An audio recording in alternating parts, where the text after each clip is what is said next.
कहते हैं जब नास मनुज पर छाता है पहले विवेक मर जाता है। इजराइल पर 2 दिन पहले ही सीरिया की तरफ से मिसाइलें दागी गई थी, खास करके उसके परमाणु रिएक्टर पर, जिसके बाद इजराइल ने बड़े पैमाने पर सीरियाई बॉर्डर के आसपास तबाही मचाई। मन इतने से भी नहीं भरा, अब इजराइल पर 36 रॉकेटों से हमला कर दिया हमास के आतंकियों ने, जिसके जवाब में इजराइल ने ऐसी तबाही मचाई जिसे आज तक नहीं देखा गया था। इस इलाके में एक बड़ा जंग फैल चुका है, पर इन सब के बीच ऐसा क्या हुआ था जिसकी वजह से इजरायली डिफेंस सिस्टम इन 36 रॉकेटों को रोक नहीं पाया था। इसकी जगह पे अब इजराइल ला रहा है वो डिफेंस सिस्टम जिसे भेदना नामुमकिन होगा। इसके अलावा बहुत कुछ, आइए जानते हैं इन खबरों को विस्तार से। देखो, ये है इलाका गाजा पट्टी। इस गाजा पट्टी में जो लाल इलाके दिख रहे हैं वो है नो गो जोन, यानी यहाँ पर किसी को जाना मना है।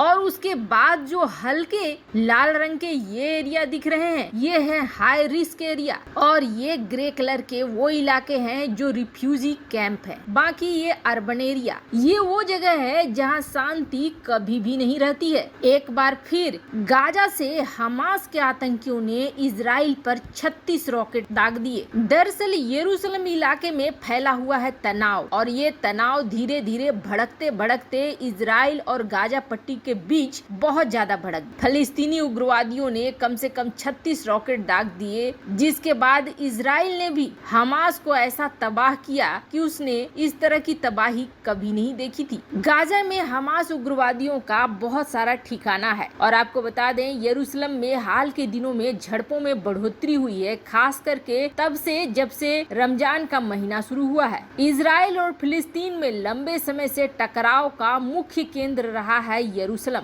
और यहीं पर यहूदी, ईसाइयों और मुस्लिमों के कई पवित्र स्थल भी हैं। वैसे तो यरूशलेम के निवासियों को ऐसा लग रहा है कि अभी आतंक और फैलेगा, जिसकी वजह से उन्होंने अमेरिकी दूतावास से अपील करी है। अमेरिकी दूतावास ने भी शांति की अपील करी। दरअसल महामारी को देखते हुए कई तरह की पाबंदियां लगाई गई है, जिससे फलस्तीनी और अरबी लोग नाराज हो गए, और इस वजह से यरूशलेम में सुरक्षा बलों के साथ झड़प शुरू हो गई। यरूशलेम में जो ये घटना हुई उसके बाद गाजा भी भड़क गया, और हमास के जो सशस्त्र इकाई हैं जिन्होंने हथियार उठा लिया, उन्होंने इजराइल को चेता दिया कि उनके सब्र का इम्तिहान न ले। और ठीक इसके कुछ देर बाद शुक्रवार देर रात दक्षिणी इजराइल पर रॉकेट दागना शुरू कर दिया, और रॉकेट दागना शुरू करा तो रात से लेकर शनिवार सुबह तक दागते रह गए। वैसे हमास ने इसकी कोई जिम्मेदारी नहीं ली, पर इजराइल तो इजराइल है, इसका जवाब तो उसे देना ही था।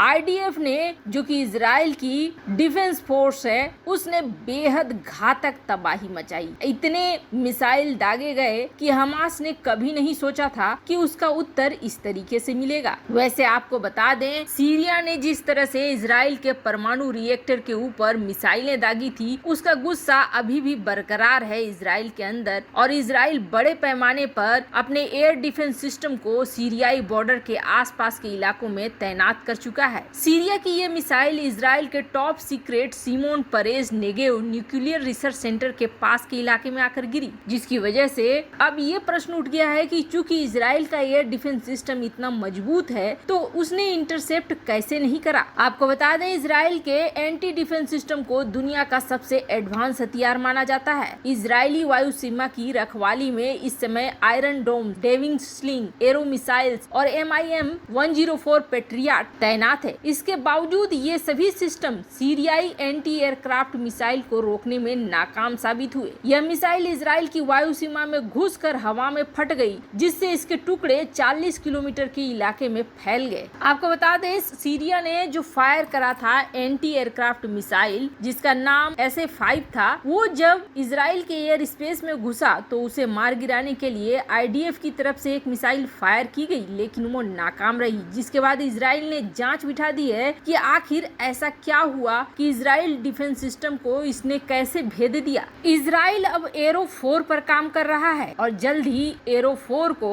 तैनात करेगा अपनी इन सीमाओं पर। वहीं दूसरी तरफ भारत की सबसे बड़ी मदद करी है रूस ने, वो मदद जो अमेरिका ने भी नहीं करी है। अमेरिका ने जहां कोरोना के लिए वैक्सीन बनाने वाले वाले कच्चे माल की आपूर्ति को सीधे ना कर दिया है और ये कहा है कि अमेरिका फर्स्ट की नीति के अनुसार हम आपको कच्चा माल नहीं दे सकते हैं, लेकिन बाकी मदद हम करेंगे। वहीं रूस ने सीधे भारत की मदद भी शुरू कर दी है और जल्द ही भारत को दवाइयों के साथ साथ ऑक्सीजन का सप्लाई भी पहुंच रहा है। और इतना ही नहीं, रूस ने अपने स्पुतनिक 5 के करीब 1 करोड़ डोज भारत भेजने का फैसला लिया है। वैसे आपको बता दें, इस समय भारत बेहद परेशान है महामारी को लेकर। जिस तरह से महामारी की दूसरी लहर अपना पैर पसार रही है, सरकार के काफी कोशिश करने के बावजूद भारत को अभी ऑक्सीजन और दवाइयों की सख्त जरूरत है। अमेरिकी संसद में हुए हंगामे के बावजूद जहां ये कहा गया कि एस्ट्राजेनेका की इतनी लंबी चौड़ी वैक्सीन की लिस्ट पड़ी हुई है, लेकिन अमेरिका उसे नहीं दे रहा है, जो कि बाद में बर्बाद भी हो जाएगी। पर अमेरिका फर्स्ट की नीति अपनाते हुए इसे नहीं दे रहा है। अंत में दोस्त रूस ही काम आ रहा है। भारत में मरीजों के इलाज में ऑक्सीजन की कमी को देखते हुए रूस ने मेडिकल ऑक्सीजन और रेमडेसिविर की आपूर्ति करने की पेशकश की है और बताया जा रहा है कि अगले 15 दिनों में रूस इन चीजों को भारत पहुंचा भी देगा। कई शहरों में एंटीवायरल दवा की शॉर्टेज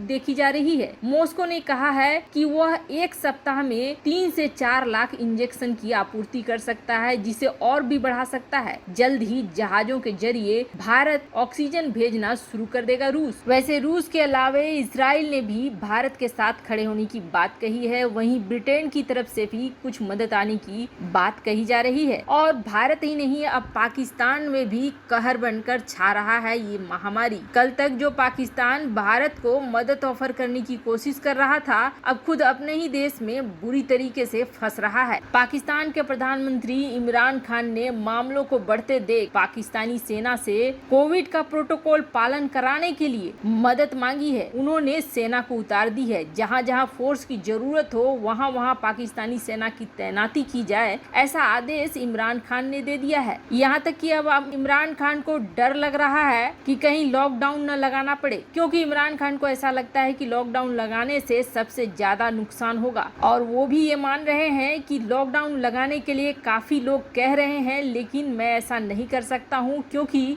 ऐसा करने से दिहाड़ी कामगार और मजदूर प्रभावित होंगे। वैसे सभी जानते हैं कि पाकिस्तान की अर्थव्यवस्था इस वक्त डामाडोल स्थिति में चल रही है। ऐसे में अगर पाकिस्तान लॉकडाउन लगाता है तो उसकी हालत और भी बुरी हो जाएगी। वैसे आपको क्या लगता है, अमेरिका ने जो अमेरिका फर्स्ट की नीति अपनाई, क्या भारत को भी दूसरे देशों को वैक्सीन सप्लाई नहीं करनी चाहिए थी? सबसे पहले अपने घर में वैक्सीनेट करनी थी सारे लोगों को, जिस तरह से इजराइल ने करा। कमेंट कर अपनी राय जरूर बताएं। जल्द मिलते हैं अगले वीडियो में नई खबर के साथ।